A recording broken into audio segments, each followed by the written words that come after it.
ఓం అస్మద్గురుభ్యో నమః. శ్రీమతే రామానుజాయ నమః. అనాఘ్రతావద్యం బహుగుణపరీణాహి మనసోదుహానం సౌహార్దం పరిచితమివాథాపి గహనం పదానాం సౌభ్రాత్రాదనిమిషనిషేవ్యం శ్రవణయోః త్వమేవ శ్రీర్మహ్యం బహుముఖయ వాణీ విలసితం తర్కత్రయంతమర్మజ్ఞం ప్రబోధనపరాయణం జిజ్ఞాసుజన జీవాతుం శ్రీరంగార్యగురుం భజే. శ్రీ శ్రీనివాసః కులదైవతం నః శ్రీ శ్రీనివాసః పరదైవతం నః శ్రీ శ్రీనివాసః పరమం ధనం నః శ్రీ శ్రీనివాసః పరమాగతిర్నః. ప్రియ భగవద్బంధువులారా, ధనుర్మాస మహోత్సవం శ్రేష్టమైన వైభవోపేతమైనటువంటి వ్రతాన్ని ఆచరిస్తూ ఈరోజు 13వ రోజు చేరుకున్నాం. పుళ్ళిన్ వాయ్ కీండానై కొల్లావరక్కనై கிள்ளிக்கடைந்தானை கீர்த்திமை பாடிப்போய் பிள்ளைகள் எல்லாரும் பாவை களம்புக்கார் வெள்ளி இழிந்து மியார முரங்கித்து புள்ளும் சிலம்பினகாள் போதரை கண்ணினாய் குள்ள குடிரக்குடைந்து நீராடாதே பள்ளி கிடத்தியோ பாவாய் நீ నన్నాళాల్ కళ్ళం తవిరిందు కలందేలోరింబావాయ్ అని ఈనాడు మరొక గోపికను మేల్కొల్పుతూ ఉన్నారు. భాగవతోత్తములందరినీ ముందుంచుకొని పరమాత్మ సన్నిధికి వెళ్ళాలని, పరమాత్మ యొక్క దివ్య తిరుముఖ మండల దర్శనము, పరమాత్మ యొక్క గుణ విశేషాలను గానము చేయాలని మన గోపికలందరి యొక్క ముఖ్య ఉద్దేశము. వారి యొక్క దానికోసమనే ఈ నోమును నోస్తూ తిరుప్పావై నోము అని నోస్తూ ఉన్నారు. ఈనాడు నిన్న మనత్తు కినియానై పాడవం అన్నారు. అంటే మనస్సుకి నచ్చినటువంటి రామచంద్రుడిని మేము పాడుతున్నామని నిన్న రామచంద్ర స్వామిని గురించి పాడారు. దాంతో కలకలం కోలాహలం మొదలైందండి. ఊరుకుంటారు, అందరు ఊరుకోరు కదా. ఒక్కొక్కరి అభిప్రాయం ఒక్కొక్కరిది. గోపికలు కూడా అలాగే ఉన్నారు. ఏమ్మా, మనం ఇప్పుడున్న కాలం ఏమిటి, ఇప్పుడున్న దైవం ఎవరు, ఇప్పుడున్నదేమో కృష్ణ పరమాత్మ. మన రేపల్లోకి వచ్చి మన దగ్గర కృష్ణ పరమాత్మ ఉంటూ ఉంటే ఎప్పుడో ఉన్నటువంటి రామచంద్రుని గానం చేస్తావా, మేము ఒప్పుకోమన్నారు కొంతమంది. లేదు లేదు, ఎందుకు, రామచంద్రుడు మనోభిరాముడు, గుణాభిరాముడు, రామచంద్రుడు ఎందుకు గొప్పవాడయ్యాడండి. ఎప్పుడో ఉన్నా సరే రామచంద్రుడిని అప్పటి వరకు కూడా పూజిస్తున్నారండి. ఆ రామచంద్రుడి యొక్క నడక ఇప్పటి వరకు పూజించవలసిందే అన్నట్టుగా ఉంది. అందుకని కోన్వస్మిన్ నారద మహర్షిని వాల్మీకి మహర్షి ప్రశ్నలు అడిగాడు. ఎవడు ఈ లోకంలో ఉత్తముడు, వారి గురించి నేను రాస్తానని. కోన్వస్మిన్ సాంప్రతం లోకే గుణవాన్ కశ్చ వీర్యవాన్ ధర్మజ్ఞశ్చ కృతజ్ఞశ్చ సత్యవాక్యో దృఢవ్రతః చారిత్రేణ చకోయుక్తః సర్వభూతేషు కోహితః విద్వాన్ కః కస్సమర్థశ్చ కశ్చైక ప్రియదర్శనః ఆత్మవాన్ కోజిత క్రోధో అంటూ 16 గుణాలట మనిషికి ఉండవలసిన గుణములు ఇవి. ఈ 16 గుణములు ఉన్నవారు ఎవరైనా ఉంటే వారి గురించి రాస్తానన్నాడు వాల్మీకి మహర్షి. నారద భగవానుడు తెలియజేశాడు శ్రీ రామచంద్ర స్వామి గురించి. అలా 16 గుణములు ఉన్నటువంటి రామచంద్రుని గురించి మేము కీర్తిస్తున్నామన్నారు నిన్న. అయితే 16 గుణములు ఉన్నాయి కనుకనే కావచ్చు చంద్రుడికి కూడా 16 కళలు కలిగిన వాడు అంటారు. చంద్రుడికి 16 కళలు ఉండి చంద్రుడు అన్నారు. అందుకే రాముడిని రామచంద్రుడు అంటూ మనము కొలుస్తూ ఉన్నాం. అంత ఉన్నతమైనటువంటి వాడు రాముడు అండి. చీచీ రాముడు ఎవరైనా అంటారా? ఎవ్వరు అన్నారు. అటువంటి ఒక మానవుడి లక్షణాలు ఎలా ఉండాలి, మానవుడు ఎలా నడుచుకోవాలి మనకు నిరూపణ చేసినటువంటి ప్రధానమైనటువంటి అవతారాలలో ముఖ్యమైన అవతారంగా మనం చెప్పుకునే అవతారం రామావతారం, ఆ తర్వాత కృష్ణ అవతారం.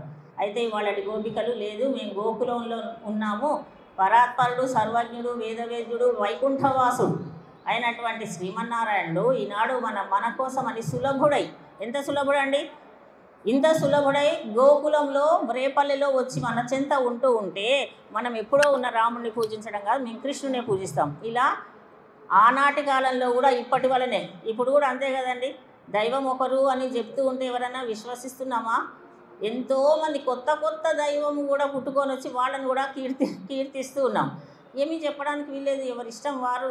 కానీ ప్రధానమైనటువంటి దైవం ఎవరు మనకు అనంటే సకల వేదములు, ఉపనిషత్తులు, శ్రీమద్ రామాయణ, భారత, భాగవతము అన్నీ కూడా చెప్పినటువంటిది ఎవరంటే సాక్షాత్తు శ్రీమన్నారాయణుడు. అతడే వైకుంఠవాసుడు, సర్వజ్ఞుడు, సర్వ సృష్టి స్థితి లయకారకుడు. ఈ విషయాన్ని గ్రహించండి, గ్రహించి అలా నడుచుకోండి అని చెప్పడానికే 32 ఉపనిషత్ విద్యలండి. 32 ఉపనిషత్ విద్యలన్నిటినీ క్రోడీకరించి మనకు సులభంగా ఉండడం కోసమని 30 పాటలలో పెట్టి ఆ విధానాన్ని అంతా మనకు అందజేస్తుంది అమ్మ గోదమ్మ తల్లి. అందుకని విశ్వసించవలసినటువంటి వారిని విశ్వసించకుండా అన్య దేవతలను కొలుస్తూ అందరూ దేవతలే, గౌరవించదగిన వారు, ఎవరిని కించపరచడానికి వీల్లేదని, అందరూ మహానుభావులు. అయితే ఎవరిని ఏ సమయంలో ఎలా పూజించాలి తెలుసుకొని పూజిస్తే మన కోరికలు నెరవేరుతాయి. ఆనాడు గజేంద్ర మోక్షములు, గజేంద్రుడు కూడా 1000 సంవత్సరాలు పోరాడాడు ఏనుగుతో. 1 సంవత్సరం 2 సంవత్సరాలు కాదు కదా, 1000 సంవత్సరాలు పోరాడిన తర్వాత కాదు ఎవరో ఒక మహానుభావుడు ఉంటాడు అని అప్పుడు పరమాత్మ గురించి ధ్యానం చేశాడు. లావొక్కింతయు లేదు ధైర్యము విలోలంబయ్యే ప్రాణంబుల్ టావుల్ దప్పెను మూర్ఛ వచ్చే డనువున్ డస్సెన్ శ్రమంబయ్యడిన్ నీవే తప్పని తహ్వరం బెరుగా రావే ఈశ్వర అన్నాడు. శ్రీ మహావిష్ణువు అనుకున్నాడు, అక్కడ అమ్మతో పాచికలాడుతూ ఉన్నాడు హాయిగా. ఈశ్వర అన్నాడు కదా, మనల్ని కాదులే పిలిచేది, మనల్ని అనుకొని వింటున్నాడట వైకుంఠము నుండి పరమాత్మ. మనల్ని కాదులే ఈశ్వర అన్నాడు, ఈశ్వరుడు వెళుతాడు అని. ఈశ్వరుడు రావడానికి సిద్ధమవుతున్నాడు. వస్తారు కదండి భగవంతుడు, నా భక్తుడు నన్ను పిలిచాడు అని. రాబోతూ ఉంటే వెంటనే తర్వాత ఏమన్నాడు, రావే ఈశ్వర కావవే వరద అన్నాడు. అరే వరద అంటే నేనే అని వెంటనే, వరద అంటే వరములను ఇచ్చేవాడు సాక్షాత్తు శ్రీమన్నారాయణుడు. నన్నే పిలిచాడు పరిగెత్తుకుంటాడు. ఎలా ఉన్నాడో అలా పరిగెత్తుకుంటూ వచ్చాడు. అమ్మ పవిట చెంగు పట్టుకున్నాడు. నువ్వు ఓడిపోతున్నావు, నేనే గెలుస్తున్నా అని ఏదో సరదాగా మాట్లాడుతూ అమ్మ పమిట కొంగు ఇలా కొంగు పట్టుకొని ఉన్నవాడు అలాగే పరిగెత్తుకుంటూ వచ్చాడు. స్వామి స్వామి స్వామి అంటూ అమ్మవారు పరిగెత్తుకుంటూ వచ్చింది. హరి వెంటన్ సిరి లచ్చి వెంట నవరోధ వ్రాతముల్ దాని వెనుకను భక్షీంద్రుడు వాని వెనుకను గదా కౌమోదకి వైకుంఠము సకాల వైకుంఠం అంతా వచ్చి ఒకళ్ళ వెనకాల ఒకటి స్వామి స్వామి అంటూ అమ్మ పరిగెత్తుతోంది. అమ్మ వెనుక అరే నన్ను విలవకుండా పరిగెత్తుతున్నారేమిటి స్వామి అంటూ గరుత్మంతుడు వారు వచ్చాడు వాహనం. నేను లేకుండా ఎలా వెళ్తారండి, బయటకు వెళ్తుంటే చక్కగా ఆభరణాలన్నీ ధరించి వెళ్ళాలి కదా, శంఖము కూడా తీసుకోలే, శంఖ చక్రాలు అన్నీ పరిగెత్తుకుంటూ వచ్చాయటండి. ఎక్కడ ఉన్నటువంటి వైకుంఠము నుండి, పరమపదము నుండి ఈ భూలోకంలో ఉన్నటువంటి కేవలము ఒక జంతువు అయినటువంటి ఏనుగును రక్షించడానికి. ఏనుగు ఏమని ప్రార్థించింది? ఏనుగు మనలాగా చిత్తుం చిరుహాలేవం అక్కడలు గడేంత పాడిందా? ఏం పాడలేదు. దాని ఏనుగు భాషలో అరిచింది, అంతే కదా. అలా వైకుంఠపురములో నగరిలో ఆమూల సౌధంబు దాపల అక్కడెక్కడో ఉన్నట్టు మందార వనాంతరంబున ఉన్నటువంటి స్వామి గుయ్య ఆళించి సంరంభి అయి ఏనుగు యొక్క గుయ్య అంటూ అరిచిందట దాని భాషలో. ఆ అరుపే ప్రార్థనలాగా భావించి పరిగెత్తుకుంటూ వచ్చాడు. అంత సులభుడండి మన పరమాత్మ శ్రీమన్నారాయణుడు, మన చెంత కృష్ణుడై ఉన్నాడు. ఇన్ని విషయాలు గ్రహించాలి కదా. ప్రహ్లాదుడు కూడా అలాగే పిలిచాడు కదా. హిరణ్యకశ్యపుడు ఏమన్నాడు, ఎవడురా దైవము? నేనే దైవం, నన్నే ఓం హిరణ్యకశ్యపాయ నమః. ఎంత హాయి ఉంది, నన్నే పూజించాలి, నా రాజ్యంలో వాళ్ళందరూ నా పటమే పెట్టాలి ఇంట్లో, లేకపోతే దండన రాజుగారు. తన కడుపులో పుట్టినటువంటి చిన్న పిల్లవాళ్ళని చూడకుండా కూడా హింసించాడా? చివరికి ఏం చెప్పాడు? నాన్నగారు అక్కడ ఇక్కడ లేడండి, అంతటా ఉన్నవాడు సర్వాంతర్యామి. పరమాత్మకి ఏమని పేరు? సర్వాంతర్యామి, అంతటా ఉండేవాడు. అదే నారాయణ శబ్దం తెలియజేస్తుంది. అదే సకల వేదం యొక్క భావన కూడా అదే. ఆ విషయాన్ని మనకు సులభంగా ఏదైనా సరే సులభంగా రావాలనే మనకింత రంగరించి వేద రాశినంతా 8 అక్షరాలలో ఉంచి ఓం నమో నారాయణాయ అనుకోని చాలు. దాని అర్థము భావము తెలిసినా తెలియకపోయినా స్నానమాచరించిన వెంటనే దాన్ని ఆచరించండి, దాన్ని స్మరించండి. స్మరిస్తూ ఏం చేయాలి? విశ్వాసం ఉండాలి, ఆచార్యుల ద్వారా స్వీకరించాలి అని నిన్నంతా నారాయణ మంత్రం గురించి చెప్పారు. అయితే ఆ పరమాత్మ అంతటా ఉన్నాడని చెప్తున్నామని చిరాకు పుట్టింది. ఎన్ని పరీక్షలు పెట్టి ఎంత భయపెట్టినా ఈ పిల్లవాడు వినడం లేదని హిరణ్యకశ్యపుడు ఏం చేశాడు? ఎక్కడున్నాడు రా, ఇప్పుడు చూపించు. ఈ స్తంభంలో ఉన్నాడా? ఉన్నాడు నాన్నగారు. పరమాత్మట శ్రీమన్నారాయణుడు తన భక్తుడు నిరూపణ చేస్తున్నాడు, అంతటా ఉన్నాడని. నేను అంతటా ఉండాలి అని వెంటనే వచ్చేసి ఆ స్తంభంలో ఎన్ని స్తంభాలు ఉన్నాయో అన్ని స్తంభాలలో ఉన్నాడు. ఏమో వాడు ఏ స్తంభాన్ని కొడతాడో పైన కప్పు మీద వ్యాపించి ఉన్నాడు, నేలలో ఉన్నాడు, అక్కడ ఉన్న వస్తురాశి పైన ఉన్నాడు, ఏమో ఈ బల్లలో ఉన్నాడు అంటే అందులో రావాలి వెంటనే అని నరసింహస్వామి రూపంలో ఉన్నాడు. ఎందుకు నరసింహస్వామి రూపంలో ఉన్నాడు? విష్ణుమూర్తిలాగా రావచ్చు కదా, రాముడిలాగా రావచ్చు కదా. తలంతా ఏమో సింహము, మిగతా దేహం అంతానేమో మానవ దేహంతో ఎవరన్నా ఉంటారండి. అట్లా విచిత్ర దేహాన్ని కూడా తీసుకొని తన భక్తుడిని రక్షించడం కోసం స్వామి ఇచ్చేశాడు. మళ్ళీ వాడి కోరిక కూడా ఇది. వాడు ఏమని కోరుకున్నాడు? ఎవరైతే మానవుల చేత చావు రాకూడదు, రాక్షసుల చేత మరణం రాకూడదు, ఉదయం రాకూడదు, సాయంత్రం రాకూడదు, వాడికి ఎప్పుడు మరణం గురించిన ఆలోచన ఎప్పుడెప్పుడు రాకూడదో చెప్పుకున్నాడు కనుక వాడి కోరిక తీర్చాలి కదా. అందుకని అంతటా వచ్చి ఉన్నాడట. సరే స్తంభాన్ని అంటే స్తంభంలోంచి వచ్చాడు, హిరణ్యకశ్యపుని చీల్చి చెండాడినవాడు. ఎందుకు? తన భక్తుడిని కాపాడడానికి. ఇంత సులభుడే వచ్చినటువంటి వాడు మనకు శ్రీకృష్ణుడు. అంటే రామచంద్రుడు రాలేదండి సులభంగా. అంటే ఏం చేశాడమ్మా మీ రాముడు? కొట్లాడుకుంటున్నారు ఇప్పుడు. రామచంద్ర స్వామికి సంబంధించిన వర్గం అంతా ఒక వర్గం, కృష్ణ పరమాత్మను కొలిసే వాళ్ళంతా మేము అని ఒక గ్రూపు, అందరూ ఒక ఊరి వాళ్ళే, కాకపోతే వాళ్ళు రెండుగా చీలిపోయారు. ఇవాళ భాషణం చాలా విశేషంగా ఉంటుంది. ఎందుకంటే రామచంద్ర స్వామిని కృష్ణస్వామిని ఇద్దరిని కొలుస్తూ ఉంటారు. మీ రాముడు ఏం చేశాడమ్మా? మా రాముడు ఎందుకు చేయలేదు? అందరినీ కాపాడాడు. ఏం చేశాడు? ఆడపిల్లని కష్టపెట్టాడు, బాధ పెట్టాడు మీ రాముడు. మా కృష్ణుడు ఆడపిల్లల్ని బాధ పెట్టాడు, మాతో ఆడుకుంటాడు. ఆడపిల్లని బాధ పెట్టాడా రామచంద్రుడు? ఎప్పుడండి? ఎక్కడ అంటే ఎక్కడేంటి? శూర్పణఖ రాలేదు నీకు కావాలి అని అంటే శూర్పణఖను బాధ పెట్టి ముక్కు చెవులు కోసేస్తాడండి. ఏమి రాముడు అండి అంటున్నారు వాడు. సీతమ్మ వారిని అడవికి పంపించారు, ఎవరో ఒక మాట అన్నారని ఇదేం రాముడు అండి అంటున్నారు. అలా కాదు, మీ కృష్ణుడే గొప్ప అని మీరు అనుకోవడము, రాముడే గొప్ప అనుకోవడం కాదు, ఇద్దరు ఒకటి అని ఆ ఊరిలో ఉన్నటువంటి పెద్దవాళ్ళకి అల్లరికి అందరికీ మెలకువై వేసి వచ్చి ఎందుకు పోట్లాడుకుంటున్నారు? చక్కగా వ్రతాన్ని ఆచరిస్తామని ప్రారంభించుకున్నారు కదా. ప్రారంభం అయితే చక్కగానే చేసుకున్నారు. కానీ మన సహజ గుణం ఏంటి? 3 కొప్పులు కలిస్తే యుద్ధం, ప్రపంచ యుద్ధం అంటారు కదా. అందుకని అది అక్కడ కూడా గోపికలు చిన్నపిల్లలు కదండి, చిన్నపిల్లలు వాళ్ళు అప్పుడు వాళ్ళు దేని గురించి పోట్లాడుకున్నారు? నువ్వు నేను పోట్లాడుకున్నారా?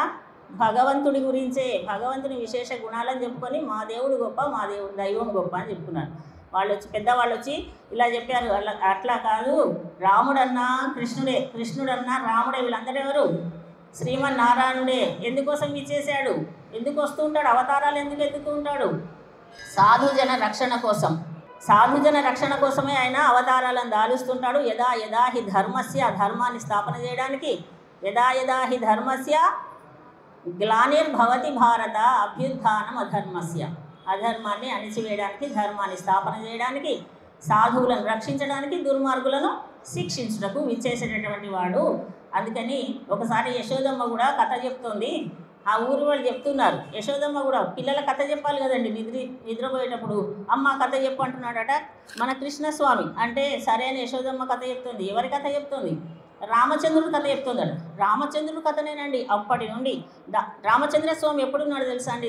17.5 లక్షల సంవత్సరాల క్రితం ఉన్న త్రేతాయుగం. ఇప్పుడు ముందే ఉన్న త్రేతాయుగం కాదండి.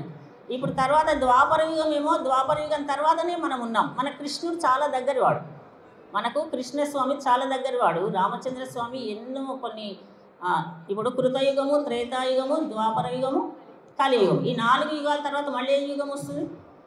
మళ్ళీ కృతయుగం వస్తుంది.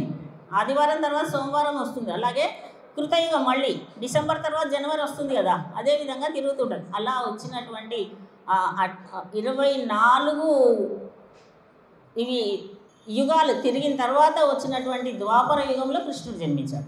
అంటే మనకి అంచనా ప్రకారం ఒక 17.5 లక్షల సంవత్సరాల క్రితం రామచంద్రుడు ఉన్నాడు. చూడండి, అప్పటి ఆనవాళ్ళు కూడా మనకి ఇప్పటికీ కనిపిస్తున్నాయి మన భారతదేశంలో. రామచంద్ర స్వామి నడయాడినటువంటి నేల మన భారతదేశం అంతా కదా. అయితే అలా కొలుస్తూ ఉంటే రామచంద్ర స్వామి కంటే కృష్ణస్వామికి కథ చెప్తుందట యశోదమ్మ నిద్రపుచ్చడానికి. అప్పుడు ఊళ్ళో అప్పుడున్న వాళ్ళు రామ రామ అని అన్నారండి. అయోధ్య నగరంలో అందరూ ఏమన్నారు? రామో రామో రామ ఇతి ప్రజానామ భవన్ కథాహ. ఎవరిని చూసినా రాముడండి, రాముడు రాముడు రాముడు ముచ్చటనే మాట్లాడుతున్నారు. ఇప్పటి వరకు కూడా మనం ఏం మాట్లాడుతున్నాం?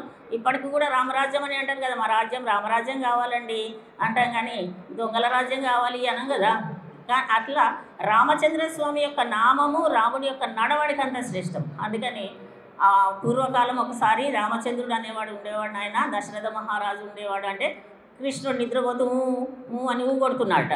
ఆ దశరథ మహారాజుకి 3 భార్యలు, కౌసల్య, సుమిత్ర, కైకేయి, వారికి 4 కుమారులు, రామ, లక్ష్మణ, భరత, శత్రుఘ్నులు అంటున్నాడు. అయితే తర్వాత వాళ్ళకి వివాహం జరిగింది. ఒకానొక సందర్భంలో అరణ్యానికి వెళ్ళవలసి వచ్చింది. దండకారణ్యానికి వెళ్ళాడు రాముడు, సీతమ్మ, లక్ష్మణుడు. ఆ సమయంలో సీతమ్మ కష్టం కలిగింది. రావణాసురుడు అనేవాడు వచ్చి సీతమ్మని లక్ష్మణ ధనుసు తీసుకురా అన్నాడట. ఎవరు? చిన్ని కృష్ణుడు, 5 సంవత్సరాల వాడు. అంటే ఏమిటమ్మా అర్థం చెప్తున్నారు వాళ్ళు. అంటే రాముడు ఎవరో కాదు, ఆ రాముడే మన కృష్ణుడిగా ఇప్పుడు విచ్చేశాడు. అందుకని మనము రాముడు కృష్ణుడు ఒకటే అన్న భావంతో మీరు పూజ చేయండి, పోట్లాడుకోవద్దు అని చెప్తే సరే అందరూ సర్దుమణిగారు. పెద్దవాళ్ళు వచ్చి ఒక విషయం చెప్తే పిల్లలు కూడా అంగీకరిస్తారు. సముదాయించడం అంటారు, సముదాయించగలగాలి. ఇద్దరి యొక్క పోట్లాటని సర్దుమణిగింపజేశారు. చేస్తే వాళ్ళు అన్నారు, ఎలాగో ప్రారంభించాం కదా, మేము రాముడి గుణాలు పాడతాం ఇవాళ. వీళ్ళు అన్నారు, మేము కృష్ణుడి గుణాలు పాడతాం అంటూ ప్రారంభించారు వాళ్ళటి పాశురాన్ని. అయితే వాళ్ళటి గోపికి ఇంత అల్లరి జరుగుతున్నా నిద్ర మేల్కోవడం లేదు. భగవద్గుణానుభవము ఆ మనసులో అంతగా ఉంది. ఏముంటుంది అంటే భగవంతుని యొక్క గుణానుభవంలో ఆలోచిస్తూ ఉన్నటువంటి అమ్మాయి.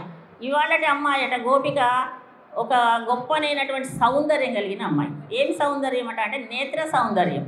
నేత్రములు అందంగా ఉంటాయని, ఓహో నా నేత్రములే అందంగా ఉంటాయి, నేను ఇంకా కృష్ణుడు కొంచెం అందంగా ఉన్న వాళ్ళకు కొంచెం ఉంటుంది కదండి, నేనే ఇంత అందంగా ఉంటాను, నేను కృష్ణుడి కోసం వెళ్ళడం ఏంటి, ఆయన నా కోసం వస్తాడులే అని కృష్ణ పరమాత్మనే ధ్యానిస్తూ ఉన్నటువంటి అమ్మాయి. కృష్ణుడికి కూడా ఈ అమ్మాయి అంటే ఇష్టం. కృష్ణుడికి కూడా నేత్ర సౌందర్యం ఉంటుంది కదండి. పరమాత్మ యొక్క నేత్ర సౌందర్యం ఎలా ఉంటుంది? రామ కమలపత్రాక్ష అని తెలియజేస్తాడు ఆంజనేయ స్వామి సీతమ్మ వారికి. అక్కడ రాముడండి ఎలాంటి వాడంటే కమల దళాయతాక్షుడు అని. అందుకని ఇవాళటి అమ్మాయి నేత్ర సౌందర్యం కలిగినటువంటి అమ్మాయి. ఒక తుమ్మెదలో నిద్రిస్తున్నట్టు, ఒక పద్మంలో తుమ్మెద నిద్రిస్తే ఎట్లుంటుంది? తుమ్మెద ఉంటాయి నల్లగా, అటువంటి కన్నులు కలిగినటువంటి అమ్మాయి అని చెప్తున్నారు. మరి కన్ను దేనికి చిహ్నం? దేనికి గుర్తు? కన్ను జ్ఞానానికి గుర్తండి. కళ్ళు దేనికి గుర్తు అంటే జ్ఞానానికి. జ్ఞానం అంటే ఏమిటి? మళ్ళీ జ్ఞానం 2 రకాలు. స్వస్వరూప జ్ఞానము, పరస్వరూప జ్ఞానం అని 2 రకాలు. స్వస్వరూప జ్ఞానం అంటే ఏమిటి? పరస్వరూప జ్ఞానం అంటే ఏమిటి? పరస్వరూప జ్ఞానం అంటే పరమాత్మయే ఉన్నతుడు, ఆయన శేషి, అతడు మనల్ని రక్షించువాడు అని. స్వరూప జ్ఞానము అంటే, స్వస్వరూప జ్ఞానం అంటే మన గురించి నేను పరమాత్మకే చెందినవాడు. నేను అంటే ఎవరు? ముందు తెలియాలి, మన గురించి తెలియాలి. ఈ జీవాత్మ ఎవరికి చెందినవాడు? పరమాత్మకే చెందినవాడు. ఈ జీవాత్మను రక్షించేవాళ్ళు ఎవరు? ఫలానా పోలీసులు ఎవరు వచ్చి రక్షిస్తారా? భగవంతుడే రక్షించేవాడు, భగవంతుడే. పరమాత్మకే పరతంత్రుడుగా ఉండేవాడిని, అంటే పరమాత్మకే సేవ చేసేటటువంటి వాడు ఈ జీవుడు. ఈ 3 విషయాలు తెలిసిన వాళ్ళని ఏమంటారు? పరస్వరూప జ్ఞానం అంటారు. ఈ జ్ఞానాన్ని పరమాత్మ తర్వాత స్వస్వరూప జ్ఞానం అంటారు, తన గురించి తెలుసుకోవడం. పరస్వరూప జ్ఞానం అంటే పరమాత్మయే శేషి, మనమందరం ఆయన సొత్తు, అతడే మనల్ని రక్షించువాడు, అతడే మనలను పరిపాలించువాడు అని, పరమాత్మకే చెందిన వాళ్ళం అని తెలుసుకోవడం పరస్వరూప జ్ఞానం. పరం అంటే భగవంతుడు, పరాత్పరుడు. ఈ 2 విషయాలు చాలా చక్కగా తెలిసినటువంటి అమ్మాయి గోపిక ఈనాడు. ఇవి తెలుసుకొని ఉండడం వల్ల ఆ అమ్మాయి అలాగే నిద్రిస్తూ భగవంతుడి యొక్క గుణానుభవాన్ని చేస్తున్నది. అటువంటి గోపికని ఈనాడు మేల్కొలుపుతూ ఉన్నారు. పుల్లిన్ వాయికి ఎండానై అంటూ మొదలుపెట్టారండి. అయితే కృష్ణ పరమాత్మ ఒక వర్గం ఉన్నారు కదా, వాళ్ళు అన్నారు మేము కృష్ణుడి గురించి పాడతాం ముందు.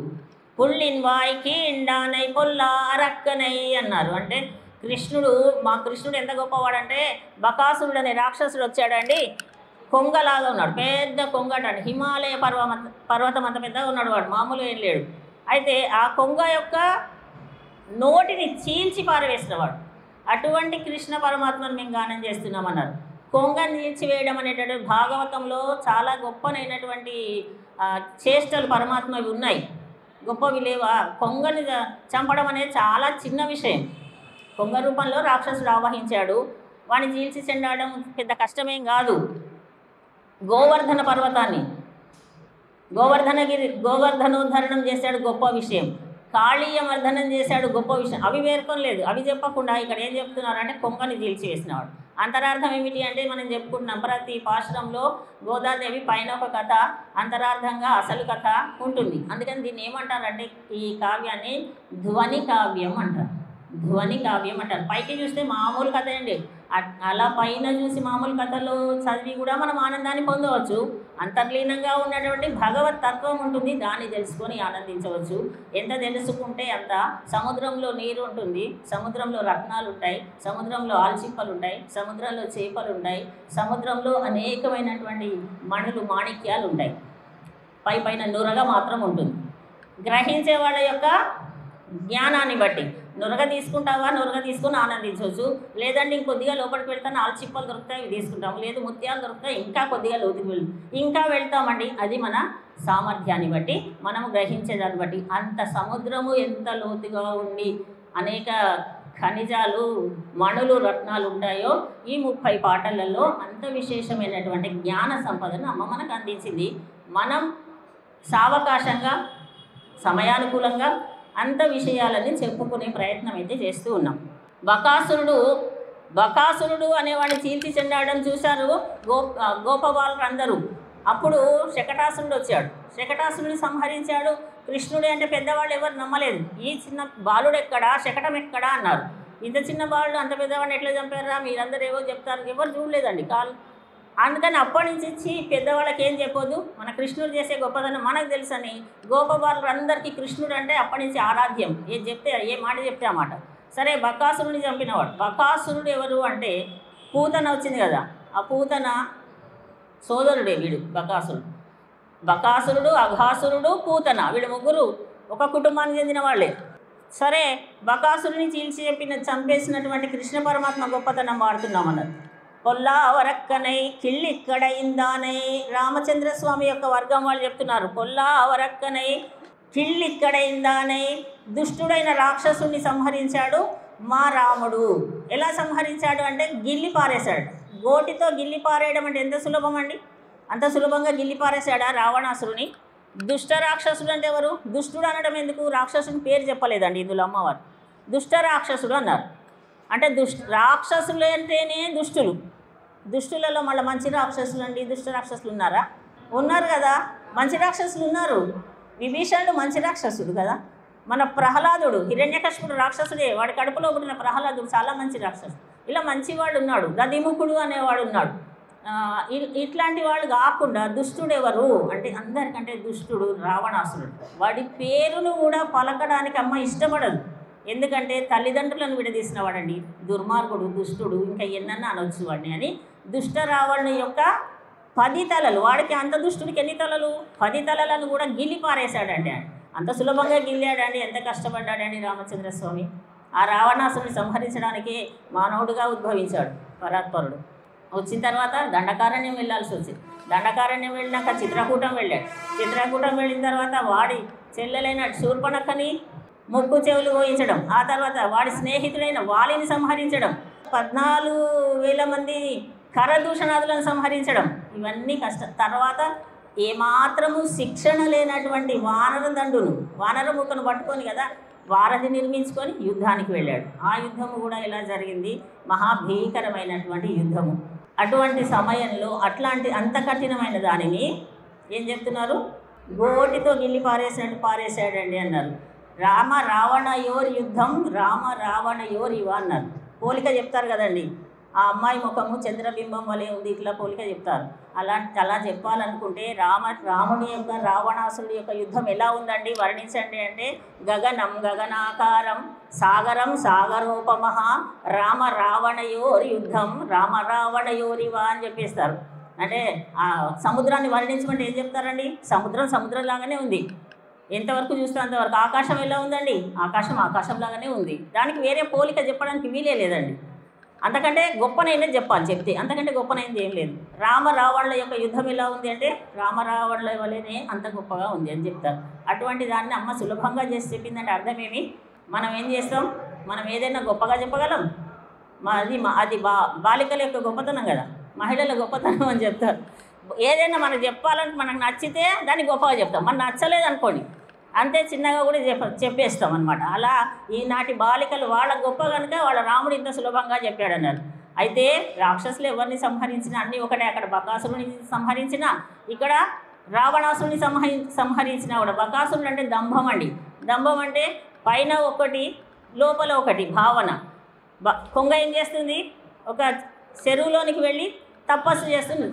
కొంగ చెప్పమంటాం కదా, కళ్ళు మూసుకొని ఒక కాలు మీద నిలబడగలదు, నిల్చుంటుంది. దేనికోసం? నిజంగా తపస్సా?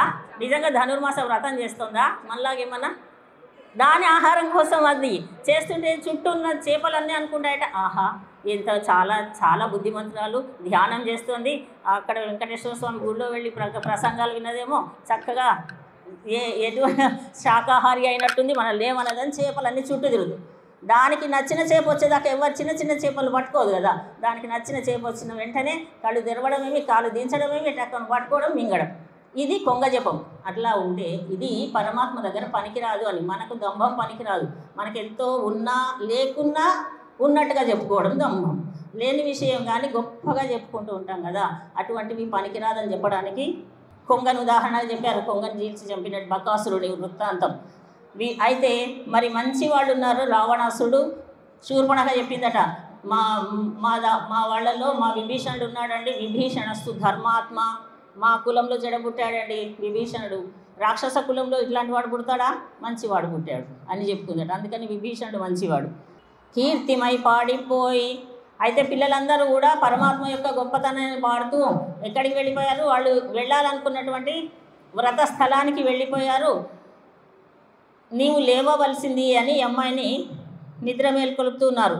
పిళ్ళై ఇహళెళ్ళారు పావై కళం పుక్కార్, పిల్లలందరూ కూడా వ్రతస్థలానికి చేరారమ్మా.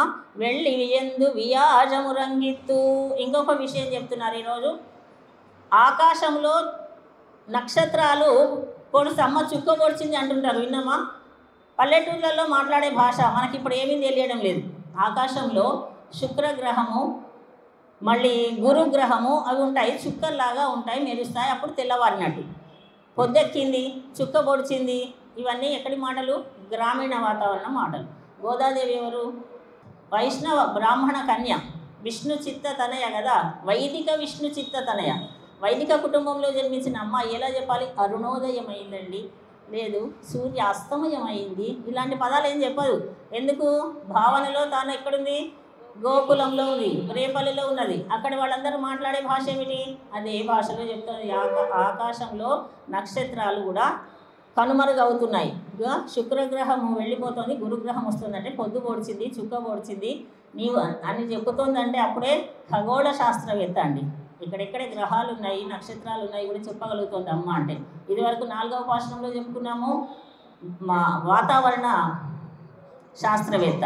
మళ్ళీ అందరి మనస్సును అందరినీ నిద్ర లేపుతుందండి అమ్మవారు. 10 మందిని ఉద్దేశంగా పెట్టుకొని మనల్ని అందరినీ కూడా నిద్ర మేల్కొని మనం చెప్పడమే. అలా చెప్తుందంటే ఏమిటి? మానసిక శాస్త్రవేత్త. ఎంత గొప్పనైనటువంటి విషయం అమ్మవారు.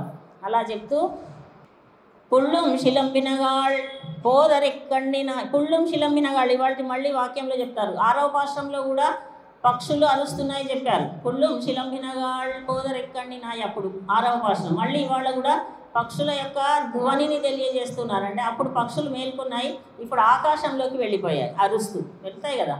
ఆకాశంలోకి ఎందుకు వెళ్తాయి? వాటి ఆహార అన్వేషణ కోసం బయలుదేరాయి, ఆకాశానికి వెళ్ళాయి. అంటే మళ్ళీ ఇక్కడ దృష్టాంతం ఏమిటి అంటే ఆచార్యుల యొక్క గొప్పతనాన్ని చెప్పడం. ఆచార్యులు ఏం చేస్తారు? ఆచార్యులు కూడా వారికి ఉన్నటువంటి జ్ఞాన సంపదను పంచడానికి ధ్వని చేస్తూ అందరూ రండి, మీకు అన్ని తెలియజేస్తాము, సంఖ్య పెరగండి, రండి రండి అంటుంటే చూడండి మన గోకులంలో కూడా ఎంతమంది విచ్చేస్తున్నారో, గోపికల బృందం అంతా.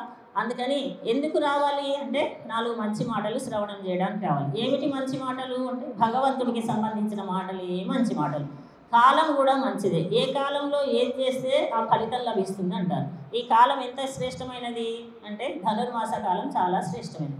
ఈ జీవుడు అనేటటువంటి ఆత్మ పరమాత్మ అనేటటువంటి సన్నిధికి వెళ్ళడానికి అనువైన కాలమే ధనుర్మాసం అని చెప్తారు. ప్రణవో ధను శరో హి ఆత్మ బ్రహ్మదల్ లక్ష్యం ఉచ్యతే అని ఉపనిషత్తు తెలియజేసింది. ఆ విధంగానే నడుస్తున్నటువంటి కాలం అంతా శ్రేష్టము. ఈ కాలంలో అందరూ రండి, భగవంతునికి సంబంధించినటువంటి విషయములను శ్రవణం చేయండి అని. అందరూ కూడా కాలక్షేప మండపానికి వెళ్ళిపోయారన్నారు. కాలక్షేపం అంటే ఏమిటి? కాలహ అంటే యముడు అడుగు పెట్టనటువంటి స్థలం అటు ఇది. అందుకని అక్కడికి వెళ్ళారు గోపికలందరూ కూడా మనం వ్రతం ఆచరించడానికి. యమధర్మరాజు వెళ్ళాడు. నేను అందరికీ ప్రభువుని కాదు, నా కేవలం వైష్ణవానాం అని చెప్పాడు. నా ప్రభు అన్యనృణాం అని చెప్పాడు కదా. అందుకని సరే అందరూ పలకవలసిన భగవన్నామాన్ని పలుకుతూ ఇక్కడ ఉన్నారంటే మన దగ్గరికి రాడండి. అది కాలక్షేపం మండపం. అందుకనే ఎక్కడైనా కూడా ఇలాంటి కాలక్షేపంలు జరుగుతుంటే తప్పనిసరిగా వెళ్ళి కూర్చొని వినేవారు మన పెద్దవాళ్ళందరూ కూడా. మనం గుర్తు చేసుకుంటే మన చిన్నప్పుడు మనల్ని కూడా తీసుకొని వెళ్ళిపోయి మనం నిద్రపోతున్నా సరే పక్కన కూర్చోబెట్టుకొని వాళ్ళు కూర్చొని విన్నారు. ఎందుకు విన్నారు అంటే ఇన్ని లాభాలు ఉన్నాయి కనుక విన్నారు. పెద్దవాళ్ళు ఆచరించని పనులను చేయము అని మనం మన పెద్దవాళ్ళతో వెళ్ళాము కనుక పెద్దవాళ్ళు ఆచరించిన పనిని మనం కూడా ఆచరిస్తున్నాం. గోదమ్మ వారు చెప్పిన బాటలో మనం నడుస్తున్నాం అని మనం కూడా గుర్తు చేసుకోవాలి. అయితే అందరూ వెళ్ళారు కాలక్షేప మండపానికి అన్నారు. ఇవాళ నన్నాళాల్ అంటున్నారు. నన్నాళాల్ కళ్ళం తవిరెందు కలందు, నీ కపటాన్ని వదిలిపెట్టి అంటే కొంగవలే నీవు కూడా కపట నిద్రను ప్రదర్శి. వీళ్ళందరూ నిజమైన నిద్ర కాదు కదండి. మీరు ఈ కపట నిద్రను వదిలిపెట్టి రావాల్సింది. ఇవన్నీ నన్నాళాల్ అంటే ఇవన్నీ మంచి రోజులు. ధనుర్మాస కాలం అంతా చాలా మంచి రోజులండి. అందుకని ఈ మంచి రోజులలో కపట నిద్ర వదిలేయి. నిద్ర మళ్ళీ రావాలంటే వస్తుంది కావచ్చు, కానీ ఈ మంచి రోజులు మళ్ళీ రావాలంటే దొరుకుతాయా? దొరకవు. అందుకని వచ్చేసేయమని చెప్తున్నారు. ఇవాళ గురు పరంపర వాక్యం ఏమిటంటే శ్రీ పుండరీకాక్షాయ నమః. పుండరీకాక్షుడు అని పరమాత్మకి నామం, శ్రేష్టమైనటువంటి నామము. ఆ నామాన్ని ఇవాళ కొలుస్తున్నారు. తర్వాత ఇవాళటి ఆళ్వార్లు పెరియాళ్వార్లు అండి. పెరియాళ్వార్లు మన విష్ణు చిత్తుల వారి తండ్రి గారైనటువంటి భట్టనాథులు, వారికి పెరియాళ్వారు అని పేరు. వారిని ఈరోజు మేల్కొలుపుతున్నట్టుగా. నిన్నటి ఆళ్వార్లు ఏమో కులశేఖర ఆళ్వార్లు. నిన్నటి వాక్యం శ్రీరామ మిశ్రాయ నమః అనే వాక్యము.